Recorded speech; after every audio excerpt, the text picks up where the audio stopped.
The preceding program was paid broadcast. Any ideas, comments, and opinion expressed by the program hosts do not necessarily reflect the views and opinion of the station. The program and its producers are not affiliated with the station. Isang mapagpalang hapon po sa ating lahat. Purihin ang Panginoon sa ating mga buhay. Purihin siya sa ating mga tahanan. Purihin siya sa ating mga trabaho. At kung saan man tayo, purihin ang ating Panginoon. Isang maligayang pakikinig po sa ating lahat. Ito naman yung ating program, The Lifeway. Ito po ang inyong lingkod, Pastor Gideon Nanet ng Boracay Grace Christian Fellowship na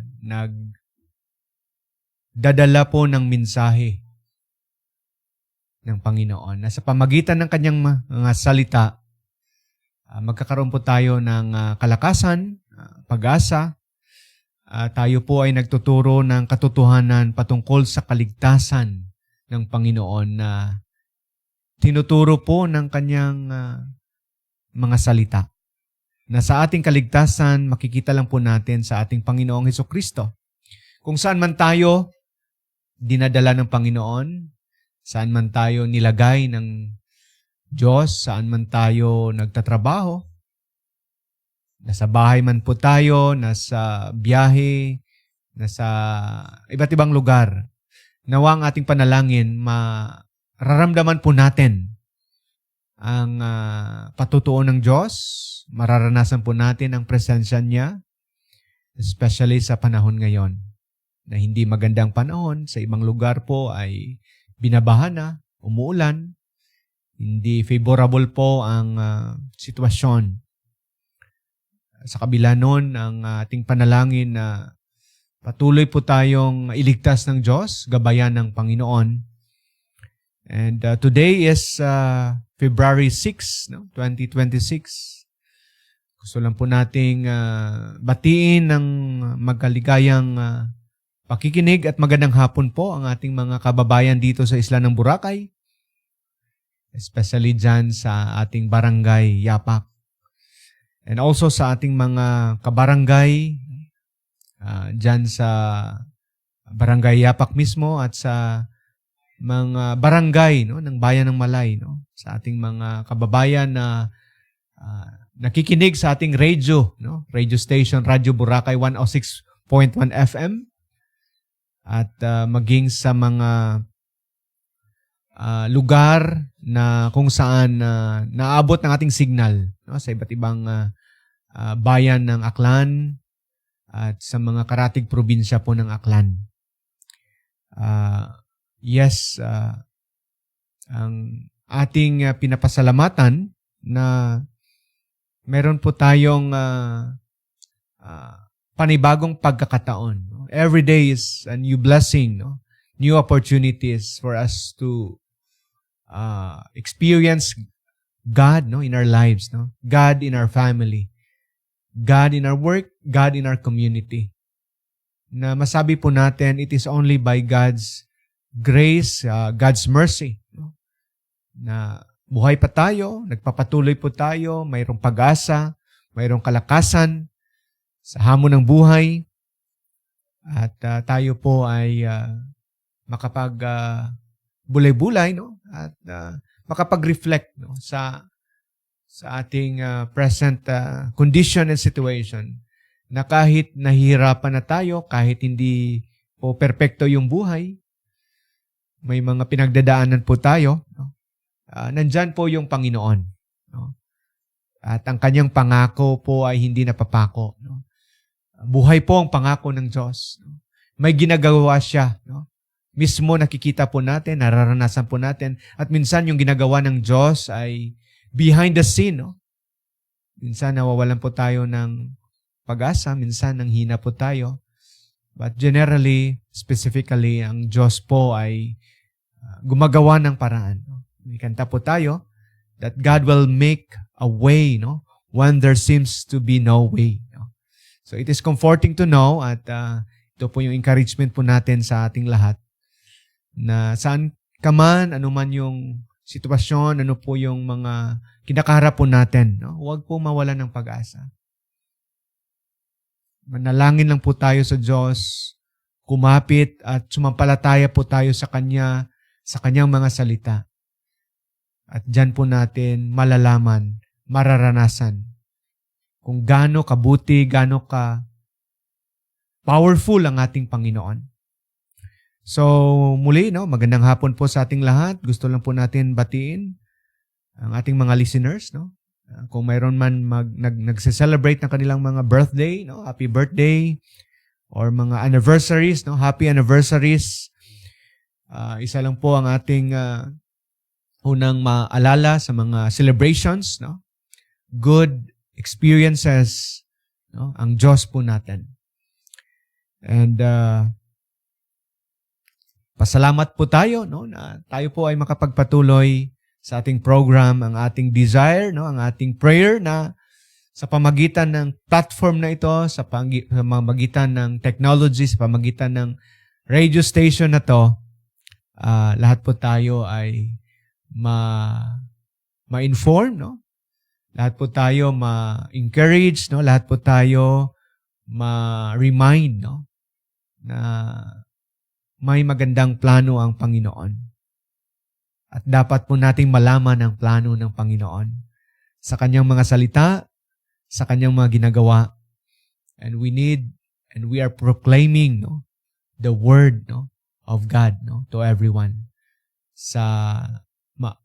Maabutan po natin, hindi lang po dito sa ating radio station, kundi sa ating online, Facebook Live, ng Boracay Malay Streaming, Radyo Boracay, nasa YouTube din tayo, nasa mga online apps po tayo na makapag-connect po ang ating mga kababayan, especially ang mga OFW po natin.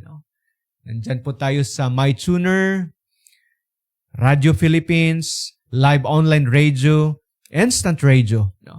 Nada-download po ito through App Store or Play Store at atin lang i-click.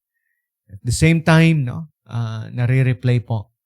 At hindi lang po tayo, marami pa po tayong mga kasama po dito sa radio station na kung saan nagbibigay ng mensahe ng Panginoon. So muli, magandang hapon po. Tayo po muna ay manalangin. Lord, we thank you for this day, for this opportunity na patuloy mong binibigay po sa amin na makapag-share po kami online, makapag-share po kami sa radio station na ito. Nandyan ka para ibigay ang inyong mga salita sa amin. You have given us this precious gift, the gift of your word, na kung saan buhay, gumagabay, nagbibigay ng katotohanan, makapagbago ng aming pagkatao. At the same time, Lord, makapagbigay ng pag-asa, kalakasan sa anumang sitwasyon. And we pray, Lord, na pagpalain mo po ang inyong mga salita sa aming mga buhay. Maging ang aming prayer din na pagpalain niyo po ang lahat ng mga kababayan po namin na nakikinig at hindi man makapagpakinig, nawa, Lord, maabot din sila ng inyong mga salita. And also, Lord, we pray for blessing sa aming mga kasamahan sa gawain na nag-share ng gospel through online apps. And also, Lord, we pray for your blessings sa radio station na to, sa management, sa ownership, maging sa aming mga kaibigan, kapatiran, na right now, they are in need ng inyong tulong, Lord. We pray for healing sa mga nagkakasakit, Lord.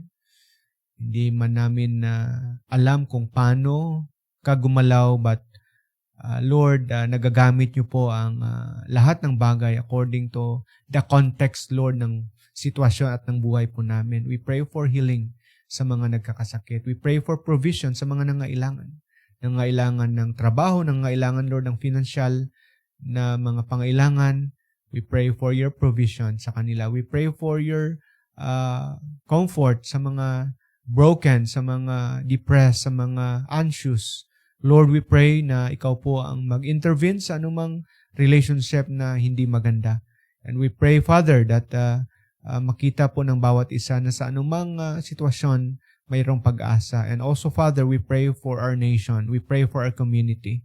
We pray for our leaders, Lord, especially dito sa bayan ng Malay, sa aming mga leaders po dito sa local government. We pray for your guidance and blessing upon them with their family, with their work, as they lead us, Lord. And also, Father, we pray for your blessing sa mga lugar na kung saan binabaha ngayon. Ikaw po ang tumulong po at sana tulungan niyo po ang lahat ng mga organizations, local government na ma-address po ang kanilang mga pangailangan at ang kanilang sitwasyon. And Lord, for this afternoon, we praise you for your word. May you bless our time. And this is our prayer, Lord, in Jesus' name. Amen.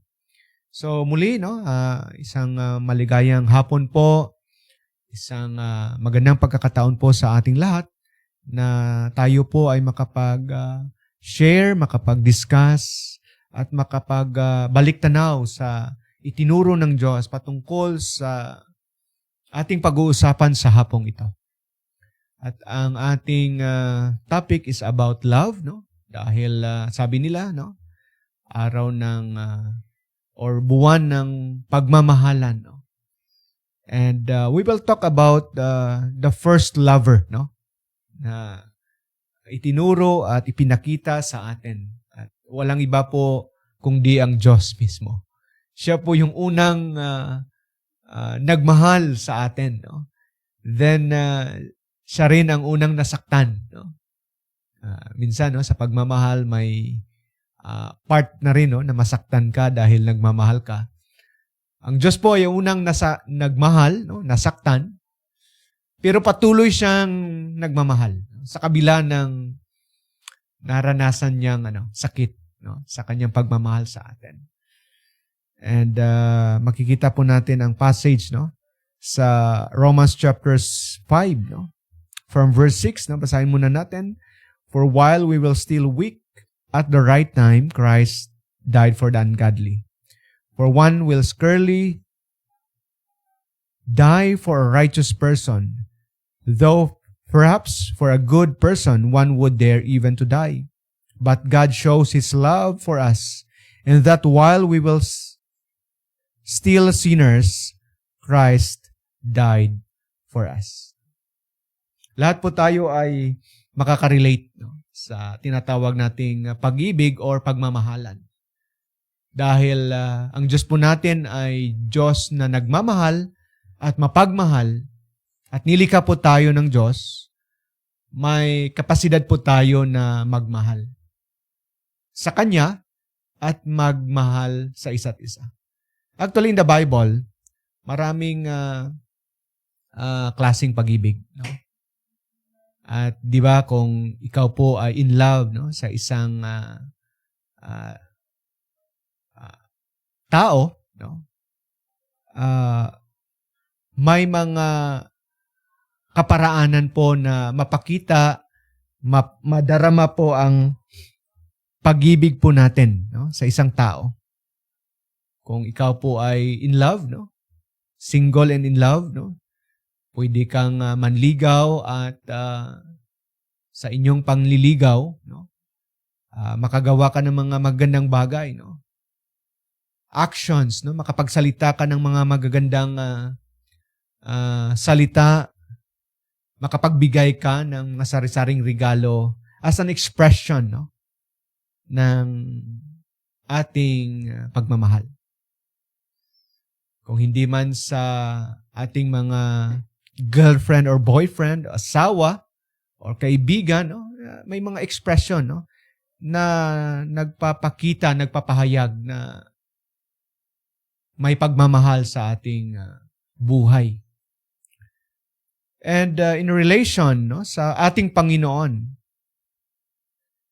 gumawa din siya ng kaparaanan. No? In-express din niya ang kanyang pag-ibig sa atin. Hindi lang sa kanyang paglikha, kundi nung time na tayo po ay nagkasala sa kanya. Patuloy niya po tayong inibig. No? That's why sabi niya po dito on verse 8, But God demonstrates His own love for us in this, no? While we were still sinners, Christ died for us. This afternoon, the message to all of us is that, no? Hindi pa rin nagbabago. God proved His love, no? For you and for me. God proved His love for everyone by giving a precious gift. The gift of His Son. The life of the Lord Jesus Christ. At ito po ay mahalaga na ating mabalikan, mapag-usapan, at mahalaga po nating maranasan. It is because through this love, magkaroon po tayo ng pag-asa. Magkaroon po tayo ng kaligtasan. Magkaroon po tayo ng panibagong direksyon or destination sa buhay na ito. When God said, "For God so loved the world that He gave His only begotten Son," masabi po natin na ito na ang pinaka-highlights, no? Pinaka-climax sa buhay natin when it comes sa buhay natin sa Panginoon. It is because the word love means deep affection or fondness. It means self-sacrifice. So hindi po material ang basihan, hindi po mga bagay-bagay, no, na ating inaasam-asam, pera maybe. Kundi ang pagmamahal ng Diyos, ipinakita niya sa pamagitan ng buhay. He is willing to die. He sacrificed, no, for our sin. That's why ang perfect kind of love, ang ideal, no, ang model when it comes to relationship, no, love relationship is the love of God to us. The love of Christ to us.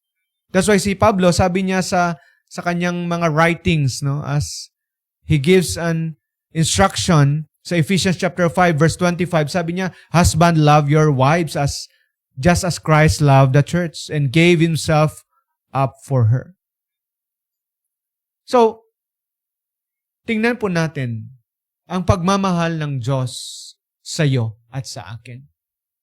First, makita po natin God's love is an action. The word is He gives, no? He died. And take note,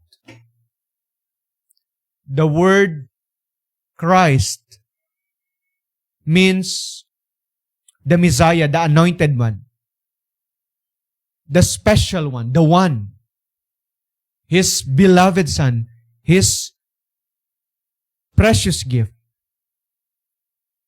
The person who died is Christ Himself. At kung paano po ito na manifest. Na kung titingnan po natin, mapapaisip talaga tayo, no? At makapag-bulay-bulay po tayo na grabe, no? Yun yung masabi po natin, no? Sa Ilonggo na term. Grabe, no? Or sa iba pa, sa English, wow, no? Amazing, no? It is because when God expressed His love towards sa atin, He gives His precious Son. He gives His beloved Son. Jesus Christ, the Son of God. Na kung basahin po natin sa John chapter 1, He is with the Father from the very beginning. He created the world. He was with God and He is God.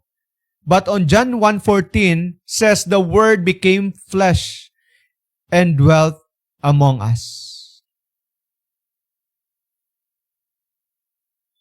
So, sabi nga ni Pablo po dito, no? Alang-alang po sa atin on verse 6 and verse 7. Hindi tayo karapat-dapat. Hindi po natin deserve to dahil we are ungodly, we are unrighteous, we are called God's enemy. But one time in our history, when the fullness of time, ibinigay ng Diyos ang kanyang bugtong na anak. So, take note kung paano po ito ibinigay ng Diyos. Ang kanyang pagmamahal sa pamagitan ng kanyang bugtong na anak. Because of our sin, we will all die. But because of Christ's death on the cross, lahat po tayo ay magkaroon ng buhay. That's why when Christ died on the cross, He died for our sin. And it is a sacrificial love. Because sabi ni Jesus on John chapter 10 verse 18, no one takes my life from me, but I lay it down of my own accord. So it was a sacrificial love. When we talk about love, no? God's love, the love of God for you and me, it is sacrificial. For our sin. For us to be saved from our sin. And when we focus on the death of Christ, the death He died, hindi po biro ang kanyang ginawa sa atin. He died on the cross, bearing the shame, enduring all the pain, overcoming all the suffering, from physical suffering to emotional suffering, to mental suffering, to spiritual suffering. That's why may kanta po tayo na nagpapasalamat. Sabi niya, it was for me He died. It was for me He cried. And as we look on the life of Christ, especially His life on the cross,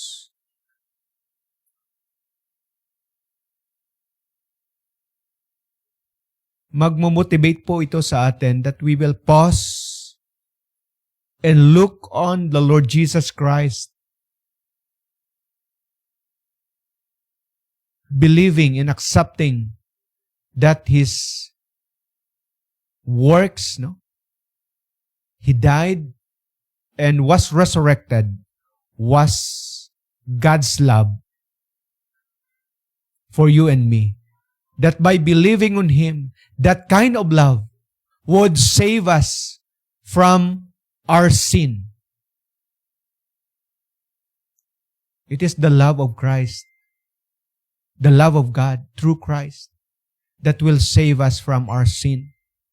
Because His love shows that, or His love manifested on the cross by sacrificing Himself para po mailigtas po tayo sa ating mga kasalanan. Sabi nga ni Pablo, He became obedient unto death, even the death of the cross, because of His love for us. His death is not an ordinary death. He suffered the most on the cross, bearing the shame. Hindi po deserve ng Panginoon na mapako sa cross. Tayo po dapat ang mapako sa cross. Yung hiya na dinala at pinasa ng Panginoon, hindi siya karapat-dapat, pero pinasan niya. He died in humiliation. He died in agony.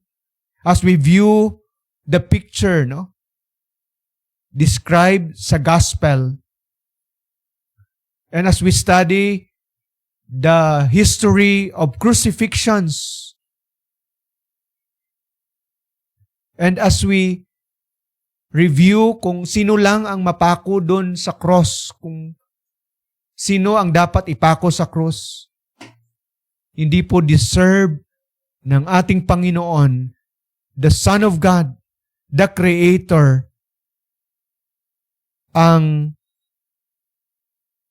cross.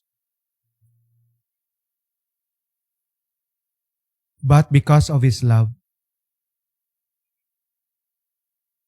because of His concern, because of His thought, nakita po natin ang pagmamahal ng Diyos sa atin. Imagine that the Son of God was nailed naked on the cross. Imagine kung paano sumigaw ang mga tao, natutuwa, humalakhak, sumisigaw sa galit.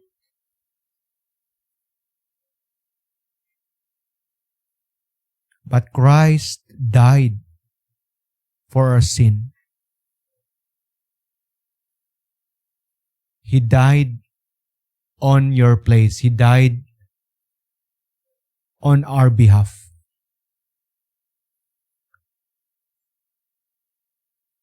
His death was a substitute for your place and for my place, of whom He died. As we look back, God shows His love for us. For us. For everyone. The word "us" here refers to everyone. Lahat ng klaseng tao, lahat ng nationality, lahat ng mga taong gumagawa ng kasalanan, the ungodly, the sinners, the enemies. Christ died for our sins. Christ died for sinners. Christ died for those people who rejected Him, to those who denied Him, to those who are refused to worship God, to acknowledge God. Christ died to those people na walang panahon sa Kanya. Christ died sa mga taong sumasamba sa pamagitan ng relihiyon. It was an act of love. It is an expression of His love na kung atin lang ma-realize sa hapong ito,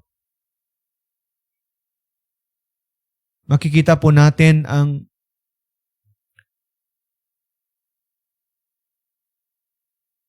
pagkakataon na binibigay ng Lord sa ating lahat to draw back to Him, embracing His love, focusing on Christ sa Kanyang ginawa sa amin, sa atin. So, as we reflect on the writings of Paul on this passage, the love of God is an action. Word. He acted. Hindi lang po siya tumingin at nagsabi na mahal niya tayo. But Christ died for us. God shows His love for us. That's why kung nagtatanong ka kung mahal ka ng Panginoon, kung may Panginoon, look at the cross. Look at the Lord Jesus Christ. He is the one manifested the love of God. that through His love, we can be saved. You can be saved. Diba sabi ng John 3:16, as sinabi niya po dito, "For God so loved the world that He gave His only begotten Son, that whosoever believes in Him," whosoever believes in Him will not perish but have everlasting life. So this kind of love, no, is an action word. Buhay, gumagalaw, nagpatutuo, makapangyarihan. And God's love is unequal. No? Walang makapagawa nito. Walang pwedeng ikumpara dito. Walang pwedeng lubagpas sa pagmamahal ng Diyos para sa iyo at sa akin. Sabi niya, "Very rarely will anyone die for a righteous man." Yes. Though for a good man, someone might possibly dare to die.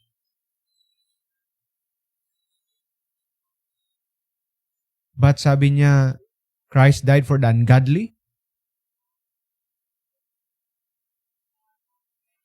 Sabi niya, kakaiba ito. Yung pagmamahal po natin ay may limitations. Ang pagmamahal po natin ay may condition. Ang pagmamahal ng Diyos sa buhay mo, na kaya niya tayong hintayin, tiisin. Alang-alang lang na lahat po tayo ay makapag-realize na, ay, kailangan ko pala ang Panginoon. Ang Panginoon pala ay naghihintay. Ang Panginoon pala ay nangungusap. Ang Panginoon pala ay nananawagan. Ang Panginoon pala ay gumagawa ng kaparaanan para ako ay tumalikod sa kasalanan dahil sa kanyang pagmamahal. Gusto niya akong iligtas. God's love is unequal.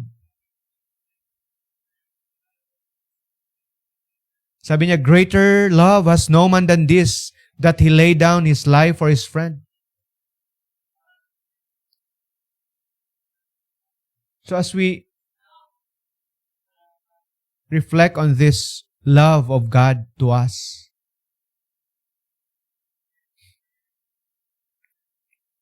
it will guide us, it will motivate us, it will encourage us to respond on the love of God.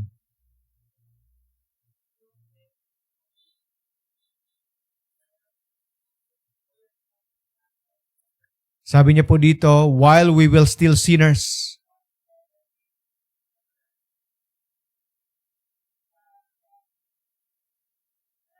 could you imagine na wala na tayong chance?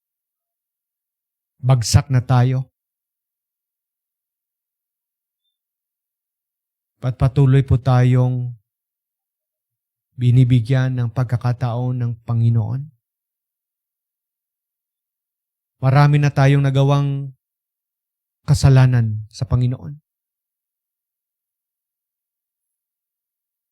But still, God's love is waiting for you and me to repent from our sins. No? Talikuran yung maling pamumuhay, mga kasalanang nagagawa po sa ating buhay. Christ died for the ungodly on verse 6. Christ died for the weak. Christ died for the unrighteous. Christ died for the sinners at tayo yon. And we need to embrace. We need to look back. We need to respond on this kind of love. Because it is a love that can save us, that can change us, that can give us hope. It is universal, every person. Sabi ng John 3:16, whosoever will. So what is our response to God's love this afternoon? Or every day? Mula noon na nanawagan na ang Panginoon that we need to believe on the Lord Jesus Christ and you will be saved. What is your response to God's love? Sa ginawa ng Panginoon, sa ibinalot niya na regalo, ang Panginoong Hesus, sa pag-offer ng buhay na walang hanggan. What is your response? Nung sinabi ng Panginoon na mahal kita at gusto kitang tulungan, gusto kitang iligtas, what is your response? Lahat ginawa ng Panginoon sa buhay natin, ano ang maibalik po natin sa Kanya? Sabi nga ni John sa 1 John chapter 4 verse 19, we love Him because He first loved us. Ang Panginoon po ay unang nagmamahal, unang nagpakita, unang nagbigay. Ano ang response mo sa hapong ito? Hayaan mo to na mapakinggan lang or wala kang gagawin na desisyon or kailangan mong isuko ang buhay mo sa Kanya sa hapong ito? Sa taong ito, sa buwang ito. What is your response? Every day, every opportunity, every breath that we take is a gift. At madala po natin at masabi po natin that isa yan sa pagpapakita na mahal ka ng Diyos. And what is your response? The goal, the mission, the desire, the prayer of God na lahat po tayo ay maligtas. Nadalhin niya sa Kanyang kaharian balang araw. And we need to take a decision sa buhay na ito. If we want to be saved, we need to repent from our sin and we need to believe the Lord Jesus Christ as our Lord and personal Savior. And what is your response? Narinig mo na to, nabasa mo na to, pero kung hindi ka pa nakagawa ng desisyon sa hapong ito until now, hindi ka pa nagsisisi, hindi ka pa nagbalik loob sa Panginoon, you need to make a decision because Christ loves you. Christ died for you and He wants you to be saved. It is not about religion. It is about relationship. We need to respond sa Kanyang pagmamahal sa atin.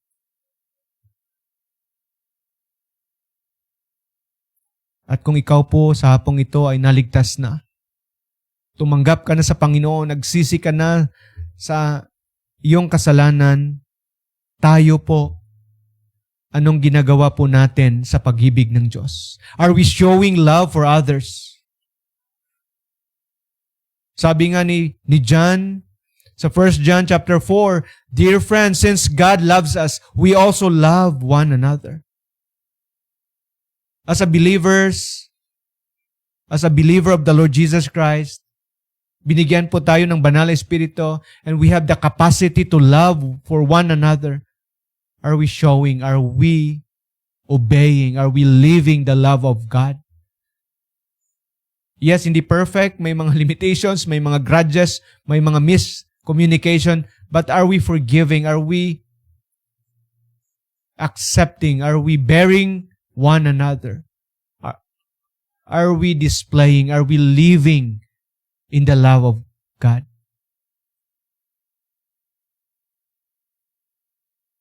Mahirap po sa isang Kristiyano na namumuhay sa pait, sa galit, hindi makapagpatawad. But the fruit of the Spirit is love that comes from the Lord, that will lead us to love one another. And then sabi ni Jesus sa John chapter 13, sabi niya, by this, sabi niya, men will know that you are my disciples if you love one another. And lastly, as we close, are we loving the lost? By sharing the gospel of Jesus Christ, are we sharing, are we telling others the love of Christ? This is the love of Christ. This is the love of God. That we need to love Christ Himself by receiving, by accepting, by believing that He is our Lord and personal Savior, and by loving our fellow believers, and also believing that by loving Jesus, we need to share the gospel to the lost, by sharing, by bringing the message of hope to everyone. Because sa pamagitan lang ng pagmamahal ng Diyos, magkaroon ng kaligtasan, magkaroon ng pagbabago, magkaroon ng katagumpayan.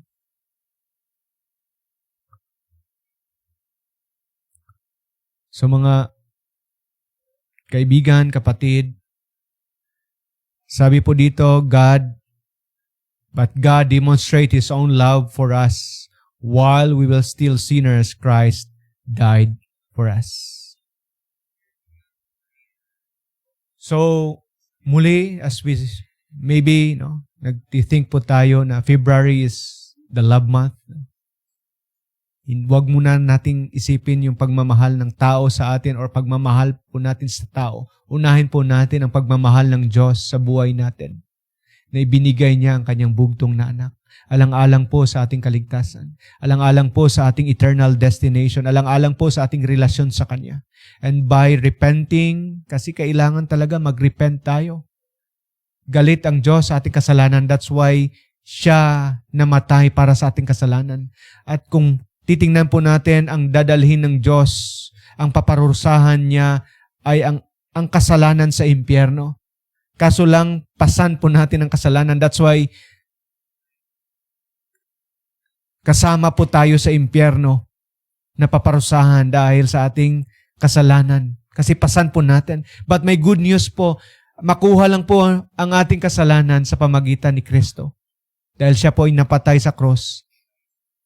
Nagsakripisyo, pinasan niya, binayaran niya, at on the third day, muli siya nabuhay. At nabayaran niya yon. If you will believe on Him, nabayaran niya yon. That's why, ang taong tumatanggap sa Kanya, ang lahat ng mga naniniwala kay Jesucristo as Lord and personal Savior, ay pupunta sa kaharian ng Diyos dahil nabayaran na yung kasalanan. At nabigyan na ng buhay na walang hanggan. And this is the love of Christ. Hindi po material ang basihan ng pagmamahal ng Diyos, mga kaibigan. Hindi po estado sa buhay ang basihan ng pagmamahal ng Diyos. Hindi po karangyaan, kundi buhay po ni Jesus na kung inyong tatanggapin, magbibigay ng panibagong pananaw, panibagong direksyon, panibagong pag-ugali, panibagong direction. And this is the love of Christ. And this is the love of God sa hapong ito. So muli, we are praising God for this wonderful truth na kung titingnan po natin, nagbibigay po sa atin ng pag-asa. Gumagabay po sa ating daan, sa ating pamumuhay. As we reflect on what's happening right now, Christ is coming soon. The end is near. Bakit namatay si Jesus sa cross? Dahil sa kanyang pagmamahal sa atin. Bakit ipinakita niya ang kanyang pagmamahal? Dahil gusto niya tayong iligtas. Bakit gusto niya tayong iligtas? Dahil may paghuhusga, may ending ang lahat. At dalawa lang po yung ending ng buhay po natin. If we allow Christ, if we allow Him to be our Lord and personal Savior, we will spend our eternity with Him in heaven. But if we will not align, if we will reject, if we will not believe, kung hindi po tayo naniniwala sa pagmamahal ni Jesus, sa kanyang katotohanan, sa pagiging tagapagligtas, We will spend our eternity in hell. At totoo po yon, mga kapatid, mga kaibigan. And this is an encouragement. This is the message of God to everyone. That we need His love. We need Christ Himself. We need His forgiveness. We need His eternal life. We need His working sa buhay natin. So mga kapatid, kung hindi ka pa, mga kaibigan, hindi ka pa nakapag-decide, bakit sa hapong ito?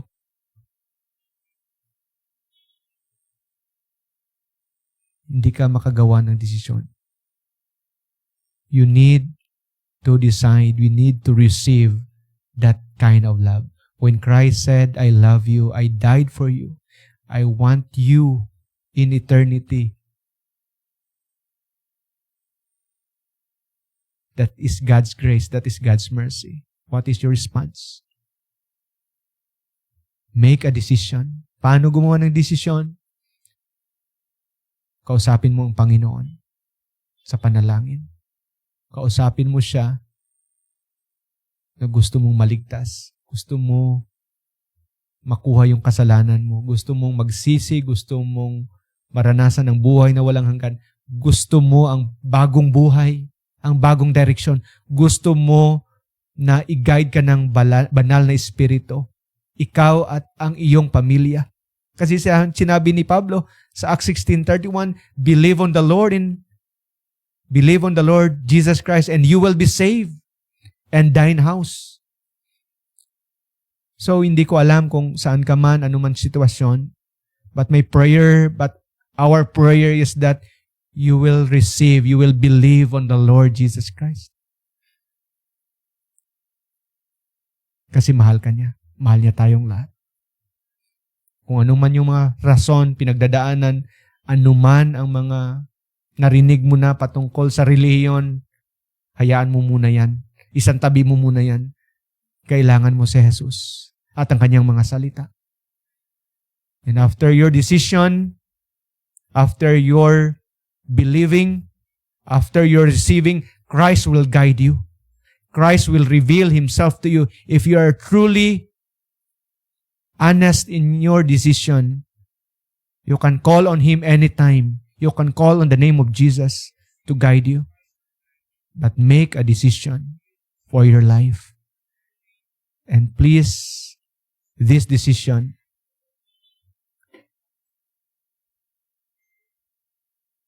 ay maging decision din ng pamilya mo. So, sa hapong ito, purihin ang Diyos sa kanyang pagmamahal. Tandaan po natin Romans 5:8 na ipinakita ng Diyos ang kanyang pagmamahal. But God shows His love toward us, to everybody. That while we will still sinners, kakasala talaga tayo, Christ died for you. Christ died for me. And we need to respond on His love. So sa ating pagtatapos, bago tayo manalangin, may gusto lang po tayong batiin na magandang hapon. Ma'am Jenaline, gusto lang po nating batiin. Si Pastor Lem, Payan from Luacan, Baguio City. Si Pastor Noel, yung ating kaibigan dyan sa Iloilo. Si Ate May, dyan sa Hagdan. Ang ating kaibigan na coach, Coach Nonalyn, dyan sa Buruanga. Ang ating kaibigan din, Ma'am Claire Laurio, dyan sa Hagdan. And also sa aking kapatid, dyan sa Guimara, si Tata RV. Magandang hapon po sa inyo. At salamat sa patuloy niyong panalangin at encouragement para sa ating gawain sa Panginoon.